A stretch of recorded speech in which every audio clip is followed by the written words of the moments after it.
When will Congressman Pitts stop failing us? He votes to give tax breaks to outsource jobs overseas, and then votes to end our Medicare guaranteed benefits, forcing seniors to pay $6,400 more for care. Something has to give because we're not getting much from Congressman Joe Pitts. I'm Ariana Strader, and while I approve this message, I don't approve how Republicans in Congress treat my fellow Iraq War veterans. The unemployment rate for the veterans I served with is over 12%, yet Congress does nothing.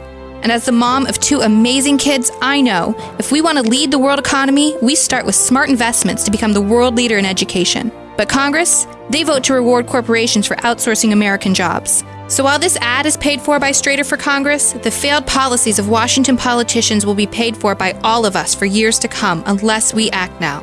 So I'm asking you to vote for me, Ariana Strader, because if we are ever going to change the way Washington works, we have to change who we send there.